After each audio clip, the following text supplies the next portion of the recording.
Hello again. Hello, hello. I don't know why I can't. I have to make a goofy face as soon as the camera is pointed at me. It's like a.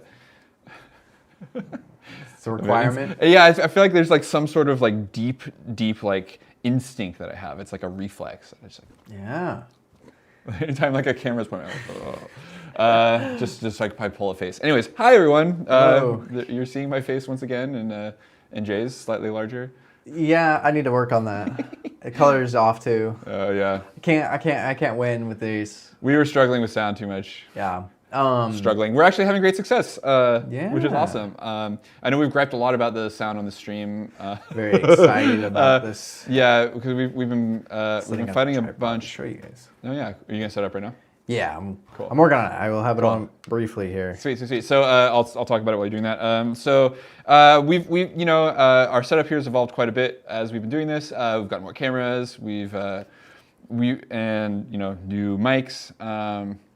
And we're expanding our setup even more. So we just finally got a mixer that suits our needs here. And it took us forever to find something that like felt reasonably priced, that was like had the kind of functionality that we want. Mm-hmm. We wanted physical controls, like not like a tablet controlled mixer, because I like knobs and faders and buttons. It's nice to have that tactile feedback.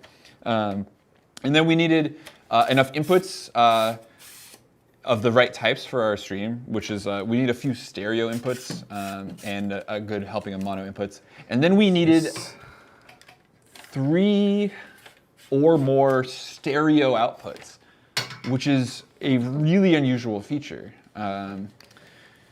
Most mixers are set up for like live gig kind of stuff where you'll have like there's like a main pair of outputs that's stereo, and then a bunch of mono outputs for the stage monitors and stuff like that. Uh-huh. It's not really important that my guitar or my voice, which are like mono sources essentially, my amp is a single speaker, my voice is a single source. It's not important that those things are distributed to people in stereo because there's no stereo information there usually.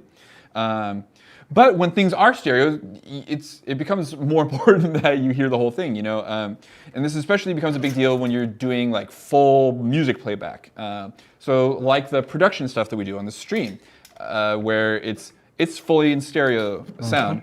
And so when you try and like play stereo out of a mono source, you have one of 2 options. You can either play just the left or right side of the stereo signal, or you can sum it to mono. Which means that you literally just combine the 2 signals and then play them. Neither of those things are good solutions. Playing, you got some bad picture over there? No, it looks nice. Oh, great. Yeah, that nice zippy router. So anyways, playing one side, you're missing out on what's going on the other side. Summing to mono, you get weird things like phase cancellation. So anyways, we found a mixer that has not 3, but 5 stereo outputs that are all headphone outputs, which is exactly what we were looking for anyways. We got this thing called the Zoom. I believe it's called a Live Track 12, yeah. Yeah.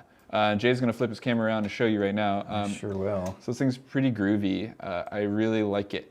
Yeah, so far so pretty good. Yes. It's, I got to do one little thing here. Get rid of that. Some OBS house cleaning. That's another thing with the audience that we used to use was great, and it worked, and we made it work. We were pushing its limits as far as inputs go. And outputs, but everything, the biggest thing was just like you had to go into the software, and the software was laggy, and you could do it, but it was not optimal. And having just everything, sorry, I'm getting distracted, everything right where you can just adjust it. Yeah, you want to be able to reach out and grab the thing. And then also you want the visual feedback too. Like you can look at that mixer and see if channels are muted or not, for example, with a nice big bright red light. I learned to look at them. Totally. But like the virtual mixer gets hidden behind a window or something like that. And then if you're like, oh, I need to do something, you got to click around, pull that window up, wait for the UI lag to catch up, and then grab it. So boom, there it is. So this thing is super cool. I'm really quite pleased with it. So it's got, it's got 8 channels. Mm-hmm. It's got 10 channels really. 8 mono and 2 stereo channels. A neat feature of it is that the stereo inputs can be either line in So you can see that pair of cables there running into channels 11 and 12. That's coming from my computer. But they can also be a USB connection, which is how Jay's computer's hooked up, running into channels 9 and 10. I haven't tested it on the Well, I'd be very careful to pull that up just in case you're getting some feedback, you know. Oh, hey.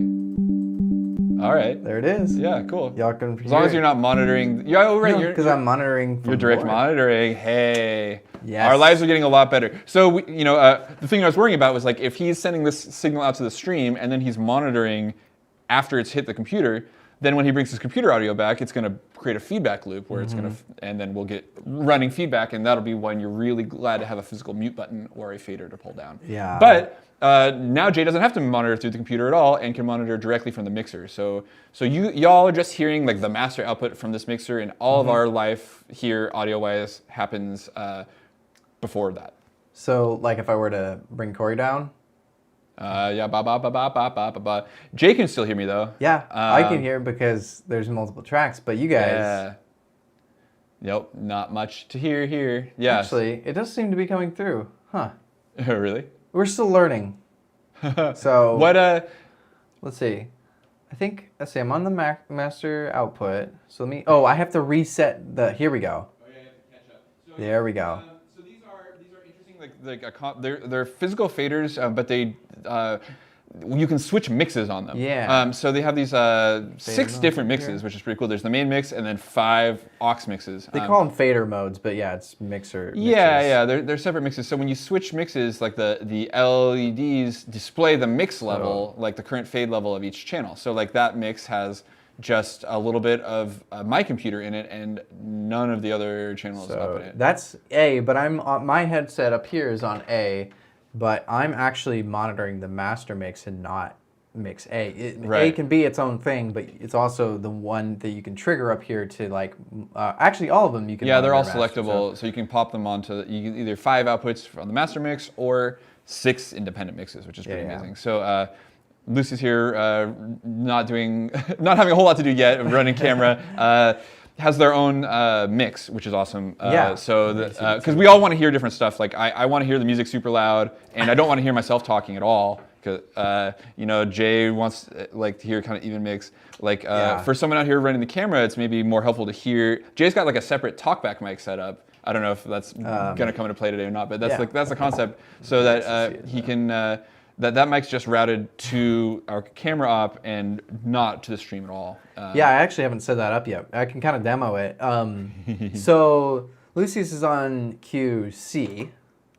So you can see over here these levels. See where the little green, the little green icon is on the board is that you have to like push it past that to trigger it to like let it go. If I switch back, like if I move these down.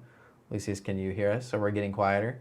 Okay, we're getting quieter. Quieter. But if I go back to master mode, you'll see that these lights are up here now. So I have to go past this to trigger that, so that affects the stream volume. But anyway, so on QC, if I wanted, like, say we had a whole crew, like a whole camera crew, and I only wanted them to hear this mic here, I could bring these down. I could turn this mic on, unmute this mic, bring it up a little bit. Lucius, can you hear me now? It's a different microphone. Yeah, a little bit. I can bring it up a little bit. Yeah, that thing's gonna need a lot more gain probably. Yeah, a little bit more. I would guess, like relative to these things. Probably, yeah. Pretty quiet. Can you hear the tapping on here? I'm pretty far from it. So, yeah, that's the cool thing is that I can have a separate mic. So then, like, if I wanted to just talk to the crew. I could. I think it mutes across all. I believe it mutes across all. Hey, you just quick switch the mixes and you can see like if. Oh yeah, it does. Yeah, it's like that makes sense. Full on. Yeah. So that's pretty typical of how like these boards are like structured. Is that like the signal flow is from top to bottom per channel, right? So it hits that input gain, goes through the compressor, and then there's a mute. And then you have your channel fades. And those fades are per output, right? I'll just have it set up like this for now. We'll have to troubleshoot. Yeah, There's definitely a little bit of like dancing around. It's definitely not designed to be used in a specific way. Yeah. But it can be, for sure. Yeah. Cool. So things I really like about this. I like that it's digital and it has these like multiple mixes. I really like doing monitor mixes on faders. I think that's great. It's something that I got a taste of mixing on that X32 when I was doing those gigs. And it's really nice. That thing has motorized faders, so when you switch mixes, instead of just an LED that indicates the level, the fader actually moves to that spot. So you never have to do any of that, like slide the fader to catch it up with the thing, the takeover mode thing or whatever. Right, right. So that's really convenient. But you also, like, literally, it's 3 times as much money to get into one of those.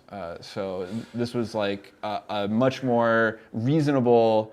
And that's like really the only thing. I mean, there's other things from that system that I'm missing too, for sure. There's a lot of features that also you get for that money. But for what we're trying to do is just like route things appropriately and have a little bit of control. This is awesome. So I also really like this EQ section is kind of cool. Part of the reason this board is so compact compared to other mixers that we've like demoed on the stream even is that all of the channels share a common EQ section and effects section. So when you can see that middle row, the select buttons that are highlighted in blue, select a channel, and then you can turn, there's a 3-band EQ with sweepable mid-frequency. And then the blue knob there is the effects level, and I think, what's the red one? The red one is pan, so you can pan. Oh, that's where the pan, of course, that's where the pan control is. So this is kind of weird, and so if anyone who's watching this has experience doing stuff on a traditional mixer, you'll know that these are generally individual controls on individual channels. So each one will have a dedicated knob, and that's why mixers look so big, so fast. Right. This whole section will be like. Yeah. I know. Well, yeah, it's missing 15 knobs tall. Well, totally. Yeah, there's those 6 knobs would be replicated 10 times, so it's like 60 additional, or like whatever, 54 additional knobs on this thing. So it would take up a lot more space. And then if you want to like say like adjust like the low frequency level of like a bunch of tracks, you end up like grab a knob, and it becomes like this like twisting a bunch of knobs. But with this thing, you select a channel, turn the knob, select channel, and it can be like really fast to like to change the settings on a group of tracks. Even better would be to like literally have the option to group the tracks and process them as a group. That's a thing you can do on those like more full-featured digital boards. But this really hits like the like sweet point of like features and price and size and functionality. So I'm really stoked. Yeah, okay, and then I guess what haven't we talked about else? There's just a couple more things. There's effects? Yeah, there's an effects section with some, I don't know if you want to play around with that, you can throw some funny stuff on my voice. It has kind of like a standard sort of digital effects section. Yeah, that's nice. So generally these are some like multi-purpose effects just kind of for a variety of things. Generally these aux effects, we've talked a bit about like series versus parallel processing. And in this case, this is parallel processing. So you should be hearing my dry, unaffected voice, then with this Jay adding in this reverb on top of it. Yeah. Kind of fun to play with live. I hope it's coming through on the stream. I'm sure it is. I don't see why. I think this is all probably pre-mix stuff. Actually, you know what? You could check. Check your fader modes and see if the FX return level, does that. Oh yeah, I've got it up a little bit. So if you flip modes, like, turn it down. Turn it down. Yeah, all the way. Yep. It's off. I'm still hearing it. Are you? Yeah. Yeah. So I'm monitoring the master mix, so Cool. I can tell when I raise this up, then it adds in. So that fader seems subject to the fader mode. So if you hit the fader mode button, if you switch to like a different mix, you should see it like highlight that it's in a different position. Do you know what I mean? Fader mode. Like over like to switch to mixes to like mix A or B or whatever. Oh, over here. Yeah. So there you go. Totally. Yeah. So it's showing you there that the blue fader is at 0 on that mix. Ah, okay. Yeah. Cool. So whatever mix I'm getting has tons of reverb on it. So it's interesting that you can do effects per like different. It seems interesting to me that you can Well, okay, so like here's the use case, right? So like, why would you want this? This is kind of weird. Yeah. But so right, series versus parallel effects. There's some effects like work best in series, right? So like EQ. I don't want to like EQ my voice and mix it in with hey Lily. I don't want to like take my voice, EQ'd voice, and mix it in with the original. Typically, although it's a thing you can do. But like with reverb, like I want to add the sound of reverb to my voice instead of taking anything away. And so that's the point of that. And so why would you want to set the level? So I think the reason to set the levels independently per track is pretty obvious. Right? You wouldn't necessarily want every source going through this. Wait, you can hear that you have echo though? Yes. It's coming back to you? Yes. You can hear your own voice? Yes. I think. But you couldn't wait. when I turned Whoa. effects down? I'm getting just the effects return. Oh, weird. So I'm not getting my dry voice, but I am getting, right? So this is the cool thing about this thing. I like this about this. It's actually nice, even though it requires a little more management. Lily, can you not hear it on stream?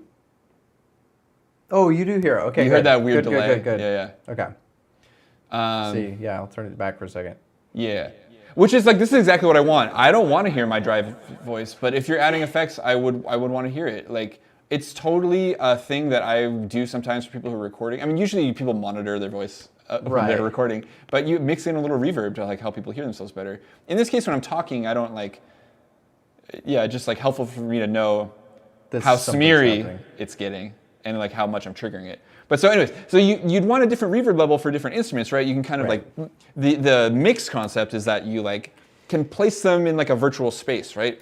Sounds with like, that are quieter and have like a higher ratio of like reverb to their like direct signal are sounds that are further away. You know, like if you're like sitting next to me talking in a cave, you're gonna hear my voice directly and a little cave sound. And if I'm all the way across the cave yelling at you, you're gonna hear a lot of cave sound and not very much of my direct voice. So that's the idea of being able to set those things. So then why would you want those mixes like independent? That's a good question. Like definitely, in musical situations, like some folks like to hear a lot of reverb and some folks don't. Like vocalists often like to hear more reverb than you'd want to feed to the house or to any of the other musicians. So like reverb, because what reverb does is it like hangs the note a little longer. And so it kind of like lets you, it like gives you some like auditory feedback as to like what you sound like, that's like, or what pitches you're hitting specifically. Like that's different than your direct thing. So like personally, I find it easier, and I've noticed that a lot of folks I work with too have a bit of an easier time when you like hitting the pitches when you have that feedback from reverb. That feedback, exactly. Feedback. Yeah. Yeah. And so I could see like a live situation where like the vocalist wanted a mix that was like, you can't set the level of the vocal send independently, right? You know, but you can set the FX return level independently per mix. So like the vocalist could get a mix that was like had the reverb nice and hot, and then like maybe like the rhythm section who really just wants to hear like the timing of the vocal and actually doesn't want all that wash in their mix could get a drier version of it. Does that make sense? Yeah. It definitely would take some setting up for sure, but it's cool. I mean, it's neat to have that ability. And another cool thing with this is that it also has a built-in recorder. Yes. Which just a simple little thing, but like say you took this out and this is all you had, you were just recording an interview or something, like you had a bunch of people, like say you had 8 people around a table for an interview and you didn't like you weren't like capturing a video of it or something, you know, you're doing a podcast. Just record it right through the thing. Yep. Pop it out, put it in your computer, you're good to go. Totally. Or like, you know, if you're mixing bands, like it's a thing that often happens. I every once in a while I'll get a text like, you know, a week after a gig and be like, oh hey, like I recorded your set. Do you want a copy? You know, like it's cool. You know, like sometimes people want that. I don't often want it. But it's like, you know, if you're like, man, I'm really curious how that went, or like, oh, like I know we played super well and it would be great to have a recording of that, or like, I'm not really sure like if this tune works live, like maybe I should hear it. Then like that sort of thing is super. It's like it's a nice courtesy to offer people, like if you're doing that kind of job, you know. And then so this thing is basically like an overblown like Zoom recorder, right? It's a Zoom product, but so like that thing is essentially like this, but without the built-in mics and with heck of more inputs and a lot more functional control over what they do. So this was our like travel around and record tool for a long time, and so like to capture something like what we're doing now with all this like how many inputs we're running 7 inputs, right? With the 2 computers, so that's 4 plus 2 computers. Oh yeah, 4. And then the 2 labs plus your 2 talkback labs mic. plus the talkback mic. Yeah. Yeah. So this thing with a little different adapter can handle a maximum of 4 inputs. So you can either use the 2 built-in mics or run 2 like another stereo line in. But so like we couldn't actually run all of our sources into this, so we'd have to like mix them somewhere like on another mixer. And sorry, I'm adjusting it to, I can it's a fun reframe effect in here. Yeah, that's all good. I'll try not to get distracted by it. So you could you would have to sum this all like with a mixer and then take a line out, which is like a common strategy. Like you can hook this up to like the stereo outputs, pop it in here, and then record whatever you need. But anytime you add cabling, you add a potential for more noise and like signal degradation, and especially kind of like. Like this thing, like anytime you're adapting stuff like down to like 3.5 millimeter or like 1/8 inch jacks and back or like things like that, I've just noticed that like the cabling situation tends to get wacky. They're not always like the most robust shielded cables, and so you can end up with like extra noise. It's just like another, and like running through another like set of preamps which add noise. It's just all like unnecessary. There's a sort of a, what do you call it, like wisdom in audio where like the shorter your signal chain is, the better. Like the long, length is just more opportunities for noise. Like cabling adds noise, cabling degrades signal quality. I've found cables that like make things sound like their low end has been rolled off. Yeah. Well, it's super baffling. We haven't tested our new 100-foot XLR cables I know, right? Well, that's the thing about XLRs. They're balanced signals. The whole point of a balanced signal is you're supposed to be able to run them super long. I feel like I've said this before, but I'm going to say it again because we're talking about it. So normally, like a regular signal is just like there's a hot signal and a ground, and the signal just is what it is. And if there's any interference that creeps in, that signal is interfered with and like comes out a little different than what got sent out. But balanced cables there's the one signal, and then it takes a copy of that signal and flips it. So it inverts the polarity. So whenever like a signal is like increasing in value, whatever, right? The other one decreases and vice versa. So that like if you were to sum them together, they would cancel out and make silence. So then these, through some like fancy audio engineering stuff, basically these signals that are meant to cancel each other out get like flipped and then flipped again and combined in this way where the noise is eliminated. I didn't explain that very well. That's terrible. I gotta get better at this. Sorry. I was zoning out. I was looking at what was I even looking at? Oh, I was curious about the another thing sound-wise that we were going to talk about too today was syncing your audio and your visuals. That's something that I've always struggled with our little ATEM here. God bless it. It's amazing, but it really sometimes it's been okay because I've been able to kind of, I can tell because I'm watching you and I'm like listening and seeing how well the sync is, and I feel like mine, the capture card that I'm using, because we're using 2 separate devices to capture the video. We're using the ATEM for all the out on the stage stuff, and then I've got this camera hooked up to Elgato capture card so that I can do this like side-by-side thing. Otherwise, I wouldn't be able to do this sort of setup. But I can tell that your audio is a little bit off sync, and if I watch it too much, I start to like get like, how am I gonna fix this? Like mine specifically? Yeah, just because it's running through the ATEM, like the audio is getting to the computer before. Will you clap for video me? Will you do a clap on camera? Does it seem like I'm out of sync? I'm not monitoring my own audio. Well, I'm like getting the stream, so it's all like kind of wacky delayed. But I'm just kind of curious if there's like a difference. But This is the live thing. This is the feed. Oh, this so, is yeah. You okay. should. This is as live This as is like okay. I'm monitoring. This is Oh, the okay, actual monitor. got it. So yeah. So to my eyes, your audio seems better synced. yeah. Like just watching you talk versus watching me talk, I feel pretty disconnected from this. And like I see the disconnect with you, but it's like not quite as bad. Yeah. So like, how do you handle this? So like it's an OBS thing, right? Like It's an ATEM thing. And the problem is that I'm not running any audio through the ATEM. If I was, I could. It has tools in the software to like sync, but I'm not doing it that way. At first, I was like, oh, maybe I'll run like an output from the board into the ATEM. Then I would be out of sync. I would be faster than the because our syncs are different, but we're unified in the audio source. That's Yep. it. Got it. Yeah. So it's really, unless I've got everything running on one or the other, there's really no way to properly sync everything.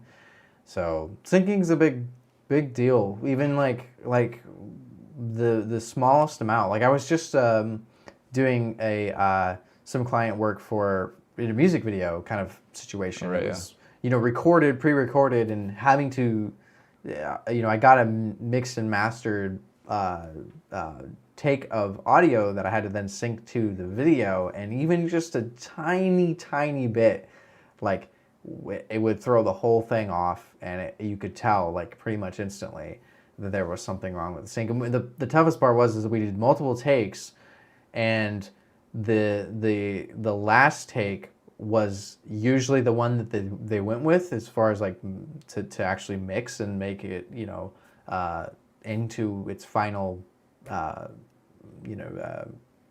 what do you call it, just like its mastered track. And those final takes were not necessarily the ones that I got the best shots on, so like having to sync that was kind of sad because like, oh, I got such a good shot in the very first take we did, and then the last take I had to change a battery out or something. Right. So it's like the syncing is always. So that's what we are kind of getting onto with part of this sort of upgrading of gear also came with a new, we invested in a field recording kit that's available for students to use on their productions. And specifically, like the idea of being like a location sound kit, I feel like so. This thing's like field recorder, and like it's a stereo recorder. This thing's great for capturing like ambience, we've used it to record like musical performances in the woods. I thought that was really neat. Yeah. That sort of thing. Sounds cool, sounds good. But the form factor of this thing is kind of frustrating. Like it's definitely like, it's meant to be like handheld or like mounted on a stand and like, it's like sitting here pointed at something and being kind of like either handheld or stationary. And I honestly don't really, you can't really hold this thing in your hand and use these built-in mics because you get the handling noise is terrible, right? If you're experienced that, oh yeah, it's heinous. I'm gonna give you the full shot here so we can get some close-ups of the gear. I swear I've seen people using this that way, and it's just like they must be doing a ton of editing to clean that up. That seems crazy to me. Here's your close-up camera. Nice. Give us a little rundown of what you got there. Hey, yeah, I got a bunch of toys up here. So this is our. There you go. I'm just gonna be like, shoo, shoo, shoo. So anyways, this is the Zoom H5 with the XY mics, and yeah, this thing it works great for that kind of thing. Put on the stand and forget it. Mm-hmm. But if you're trying to do the real job of location sound, this isn't really the tool, right? Film location sound is done with shotgun microphones. So you've heard the term the boom mic or the boom op. The boom operator is operating one of these. This is the MKE 600 Sennheiser. It's kind of a short shotgun mic. The longer they are, the better they are at rejecting sound from the sides and only picking up what they point at. So this one's a little more forgiving and less directional, which means that I'm told that it works better indoors.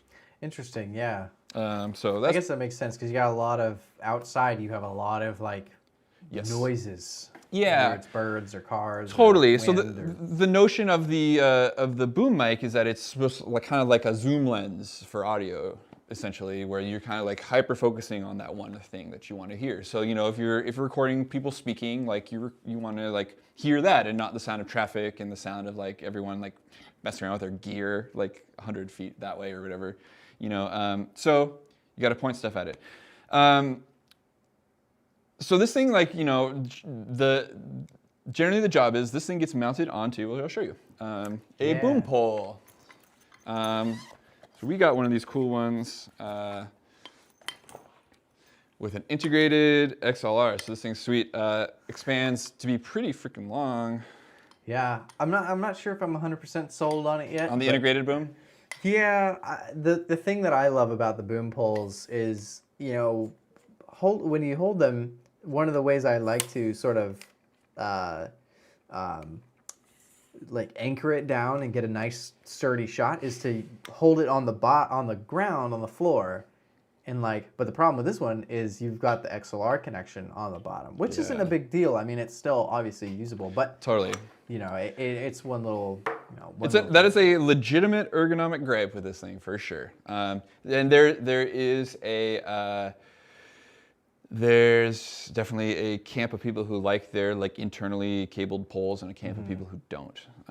So you may find that you fall into the latter camp, Jay. Yeah, I hadn't really ever tried one, but initial response was like, oh, I can't rest this thing. Like I'm gonna ruin my XLR cable if I try to prop it up on the ground. Sometimes it just gets heavy, and you want to set it down, and that's a good way to relax with it. But yes, so this thing gets threaded onto its little mount and then gets its little windscreen. Oop. This is like its little furry blimp. And so the job basically involves getting this as close to people speaking as you can while remaining out of the shot. Yeah. I don't know. Y'all have probably watched some media or watched YouTube, some live sound flubs or whatever, and find some clips of cameramen dipping into shots here and there. It's kind of a classic movie trope. Yeah, classic goof. Mm-hmm. Classic goofs and gas, right? So like with any microphone, the closer you are to the source, the better it picks it up to a certain degree, right? And so if this thing's pointed at me, we gonna try to run it into the stream? Yeah, we can try that. Okay. But this would be a great place to, ideally it'd be right here. This would probably pick me up super well, but this doesn't look super good on camera, Yeah. So if you can place it a little out of the shot, this gets better, and the more out of the shot you get, the better it looks. Yeah. But the worse it sounds. So the game of the boom operator is you need to have some sort of awareness of where the shot is, or how things are framed, and then you just got to stay out of it. It's less of a stressful thing now that with post editing is so powerful that you can do stuff edit out, paint out the boom if it gets in the shot and things like that. Totally. The wisdom is now that you don't need to capture room tone anymore. By the way, because you've got some fancy everyone's just $1,000 software. Everyone just uses isotope to clean it up. So it's you don't need. Yeah. Anyways, but so mainly the job is just capturing that signal as hot as you can, and not screwing that up. So I'm gonna keep connecting things. So the other piece of our puzzle here is this little recorder. So it's very similar to the Zoom in features, but it's slightly different. It's got a form factor that's much more suited for this kind of stuff. Whereas this is great for set it up and forget it and record some stereo ambiance. This thing can certainly do that too. But the idea of this is that it can be either mounted on a camera or slung from the straps or in a bag. Mm-hmm. And that's more the pro location sound style thing. For a one-person sort of a setup, I took the straps off because it was kind of inconvenient for the stream, but we have we would hang this from our hip here, run cables out to our pole, and then monitor it with headphones. And this thing has 4 inputs, which is pretty full featured. So you could be doing things like running some wireless lavs into it as well. You know? So a really common setup is a 3-channel kind of thing, one boom op, and then so you have a couple actors and they're laved up. It'd be great for these the road labs that we have. I just realized because we split these all the time because I like to be able to control our levels. Otherwise, you just get what you get. You can't like if you were to feed if you took this little receiver here, this little receiver, and plugged it right into the camera, you just get what you get. You get a left and right channel, and there's no way you can adjust those volumes unless you have it plugged into something like that or the mixer, of course. So, yeah. Yeah, so the nice thing, this thing has like that little 1/4 inch stereo line in for this thing. So it's got like right here, it's like 1 and 2 in, and then they have individual levels on here, so you can mix them. So it's like totally, and then like that receiver would like snug up next to this in a bag, and it'd be awesome. So you imagine like your little like this thing will hang from our hip, and that'll be our like little location setup. It's battery powered, so we'll have like some spare batteries. But like a more pro setup might be like a little bag that had this and like a battery bank and like the receiver, and they could like strap all that in so that you just have it on you and you're moving around with it, and you're free.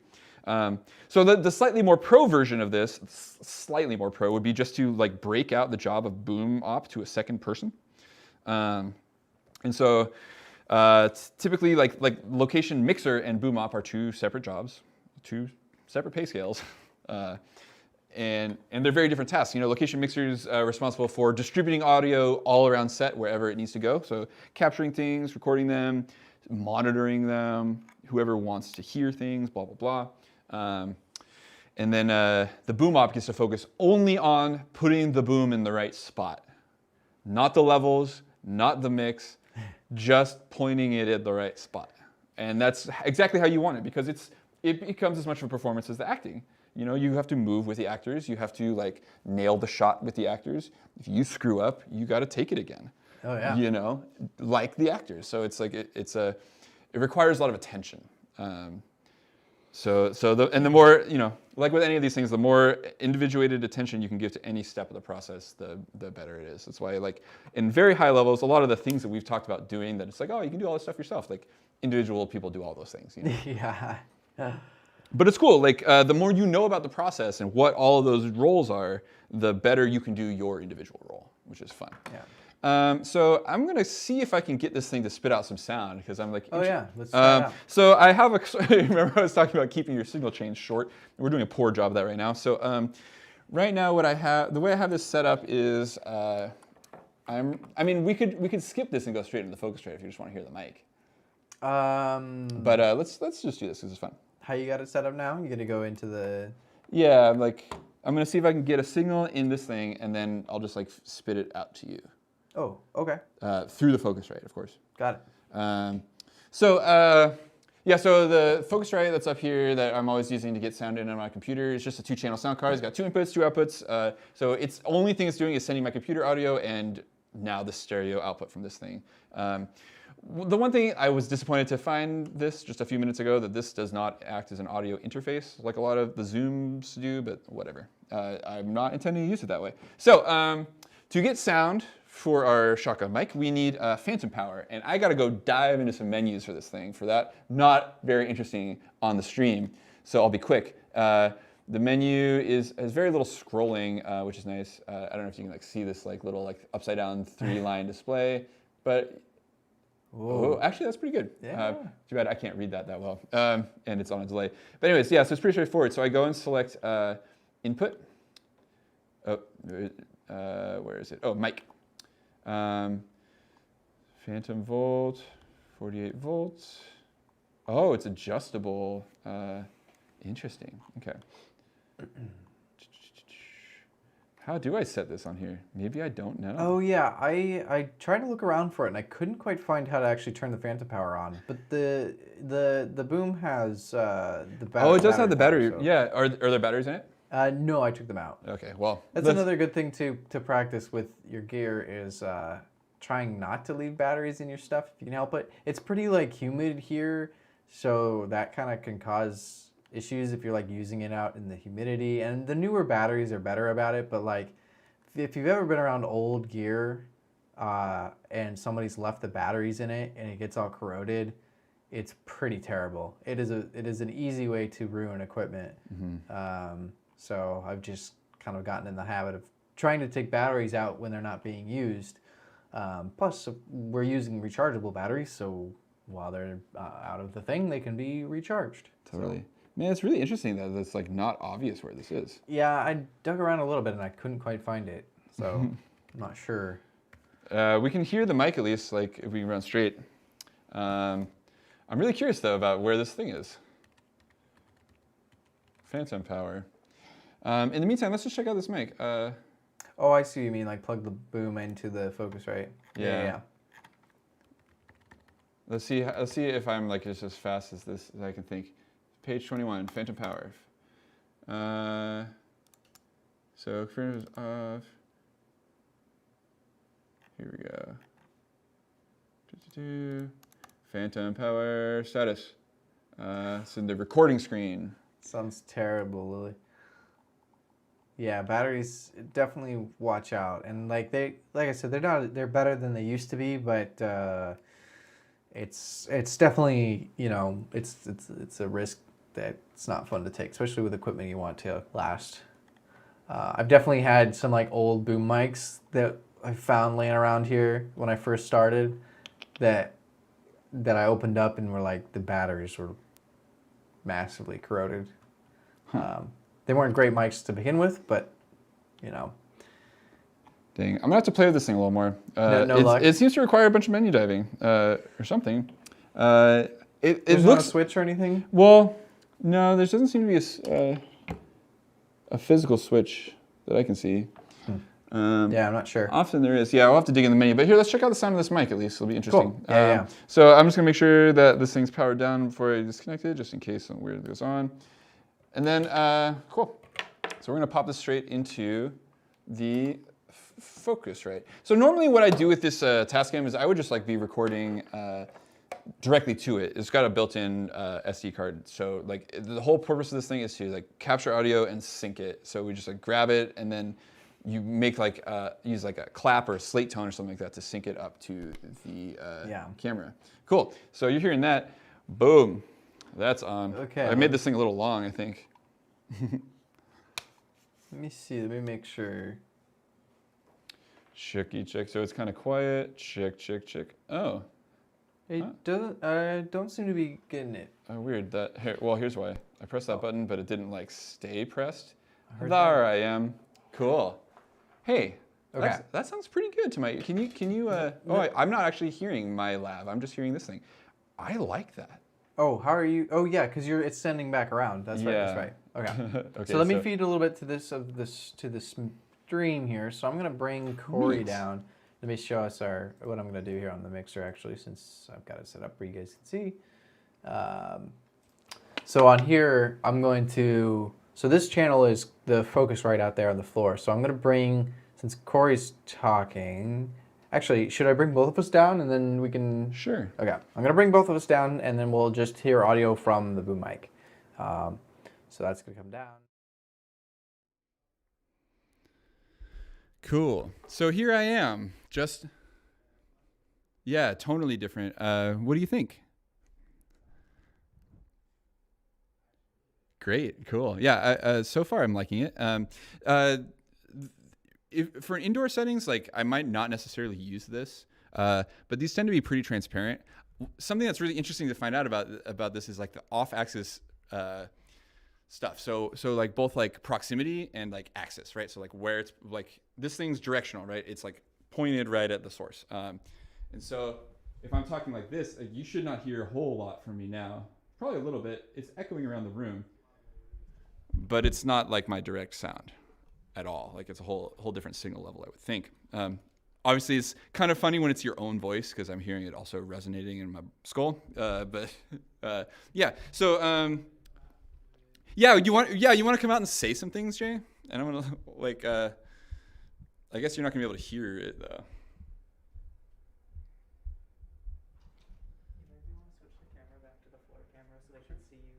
Oh yeah. Switcher. It's challenging when we're like stepping in and out back there. There we go. Okay. So I'll go. Where should I go? Here? Yeah, you're good there. Hello, testing 1, 2. How close do you want to get? Like really close? Yeah, so you hear something sounded kind of weird to me. Are I was hearing phasing. Okay, here, I'll mute there. It's cool. Now I'm muted on my lav, so you should That's- just hear me through. Oh man, yeah. stereo. So that was really interesting. So I was hearing the sound of the lav and the boom mic, but the lav's delayed slightly. So there was getting like this weird phasing sound.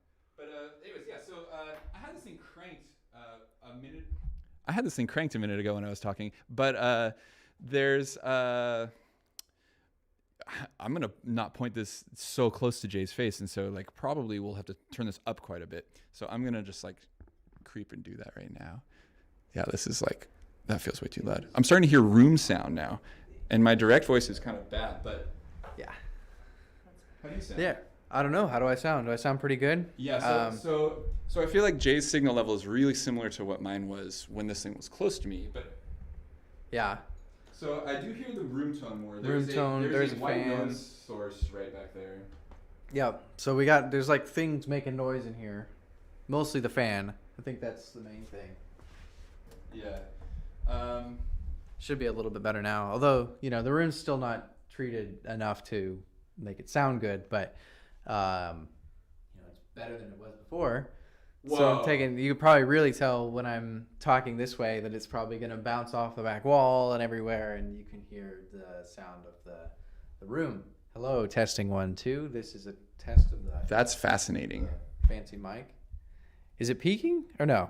No, it's not. Okay. I think it probably was when I was talking. Oh, when you talked real close to it. Yeah. So like I personally, I don't know, like, you still pick up some from the back. So like a lot of times I like to here, I'll see it for a second. Let's get Cory. You want to monitor it? Oh, it's all right. I'll let you hear yourself. Okay. So say this was the shot here. Obviously, we can get same amount of shot. We can get up above, but that gets very tiring. And of course, like, say if this fan was on, there's a fan or a vent like right above us right here. If that was on, then I would probably be picking up a lot of the noise from the heater vent.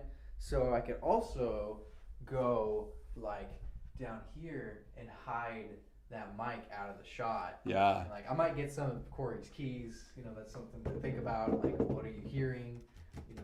But you kind of reject. You won't pick up. The floor is this is nice solid concrete, so you're not going to get a lot of. Well, it's going to echo off there, but the carpet's going to help dull it. Right. So like like pointing it away from hard surfaces, or like just the not only does it pick up from where it's pointing, but it rejects from where it's not, and so just being smart. This is true of like location sound and miking anything up anytime is like positioning the microphones in a way that where they're going to reject sound where there's unwanted noise coming. So you've probably seen like if you see people playing, you can go back in there if you want. I don't know if you're tired of hanging all this. So you've probably seen people. I'll turn this down a little bit. If you're see people playing live music, you'll see them with their like mics kind of angled up like this, like that kind of angle. And that strategy is typically about trying to avoid the floor monitor. So there's usually speakers down there pointing up at the stage, and like most vocal mics reject from the back, just like this thing. So you point that at the monitor, and then you can play the signal. You can monitor the sound of the microphone out loud, and the more that's pointed at the rejection is pointed at the source of the noise, the less likely you get feedback. So yeah.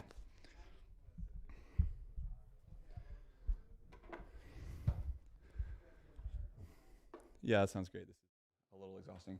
So it definitely, it becomes a real job, like holding this thing. Yeah. For sure. You got the lab back up? Yep. Jay got this cool tool, which looks like a grisly murder weapon to me.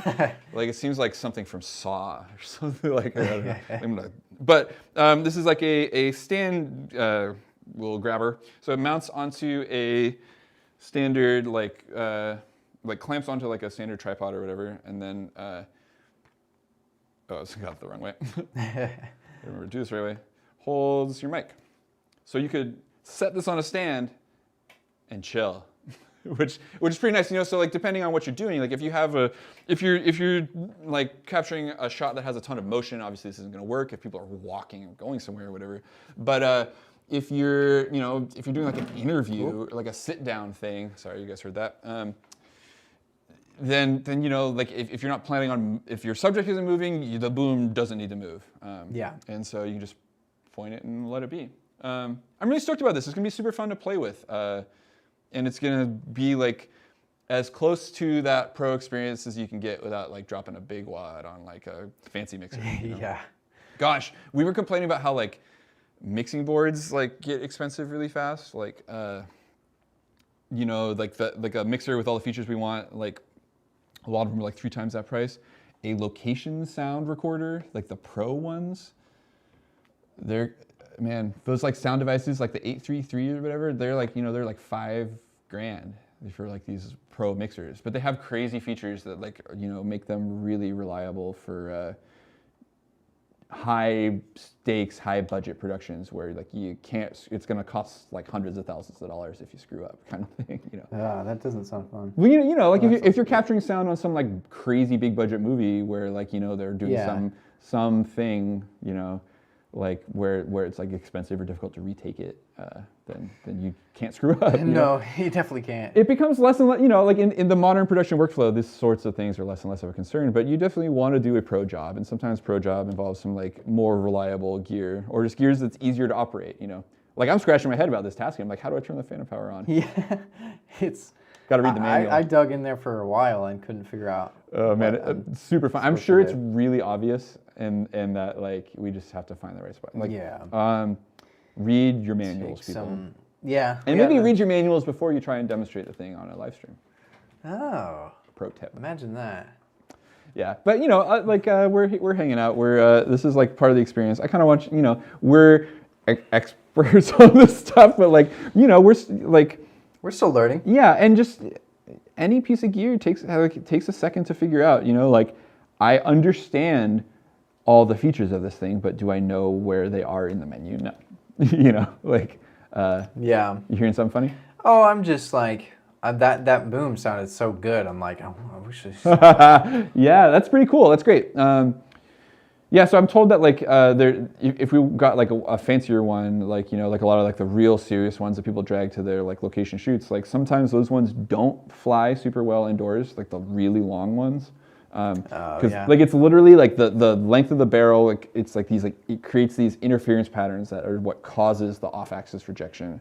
Oh, I see. But the interference patterns have a sound to them, and it's the sound of phasing, and so if you get a bunch of room tone and a bunch of off-axis sound, you can get this like really unpleasant tone that's like really difficult to get rid of. Anyway, so yeah. So a lot of location people have 2 booms in their kit. There's like the outside boom and the inside boom, or they like straight up just put a small diaphragm condenser. Yeah. Like we've done. I'm trying to figure if I can like get rid of some of the like noise in this room. Like what are you hearing in here that's really... PC fan. It's the fan. Yeah. So with that, could I try to EQ that out? Would that be like a high no frequency thing? Yes, but so it's white noise though. Yeah. That sounds a little bit better to me. I brought it down pretty far. I could definitely hear it still, but... I'll have to experiment, just sitting here and listen to myself talk for a while. Yeah, so the thing about like fan noise and other broad spectrum noise is that it's so broad spectrum that like anything you cut is going to cut stuff that you want, right? Yeah. It's like literally, like white noise, all frequencies represented equally. Of course my chair is like... Yeah, you can't do it. Yeah, you can decreak the chair. But really the thing to do like and like would be to relocate your PCs. The other side of the room? Or just out of here? Ideally, a different room. Yeah. Or like acoustically isolated. Realistically, the hard thing is even just like under the desk would be an improvement, or whatever. It is under the desk. Oh, they are now. Yeah. Okay. Yeah. Well, then other side of the room. So it's one of those things though, because like you want them to have good airflow. They do make like sound like sound containers essentially that still promote, they give good airflow. But like you could like cut a hole in the wall and stick them in like this cabinet over here or something. I don't know. if I got a hole on that side, I could like put it off on the. Well, then it's out there and making noise. So it's like, what do you do with it? So doesn't really help either, huh? Yeah, maybe just better cooling, better fans would help too. Yeah, so you can get totally quieter fans. Totally an option to look into. This is the PC sound thing is a real struggle. I mean, I just spent way too much money on a computer that it doesn't make noise. Oh, this one has fans, but they don't spin. What do they do? Well, it's this computer is powerful enough that it just does what I need it to do without getting so hot that the fans turn on. I was just gonna say, like, what's a fan that doesn't spin? Sounds like the start of a joke. Right? No, it's great. It's they're there if I need them, but I never need them. Like, so it's like I'm not worried about like cooking my processor, like anything weird like that. Well, so that's nice. Well, in our little audio tour. Funny audio tour. Yeah, it was cool. Lots of neat new stuff to try out. So if you're interested in learning about this stuff, swing on by and see it in person. Yeah, we'll be here trying to figure it out. So. Yep. Come figure it out with us. If you know more, we'll be happy to bring you on the show. Yeah, come tell us what we did wrong. Yeah. Also, we'd love that. That would be cool. Would be. We will keep on keeping on, and we'll see y'all next time. Thanks to all our awesome sponsors. Much appreciated. Yeah. We know you're out there somewhere. Maybe you're not a sponsor yet, but we're still thanking you. We got our future sponsors. Yeah, we got to do that Patreon push. I think that would be pretty cool. Yep. Thanks to all of our future Patreon subscribers. Yeah. We appreciate you subscribing in the future. Cool. All right, everybody. I guess we'll catch you all next week. See you later.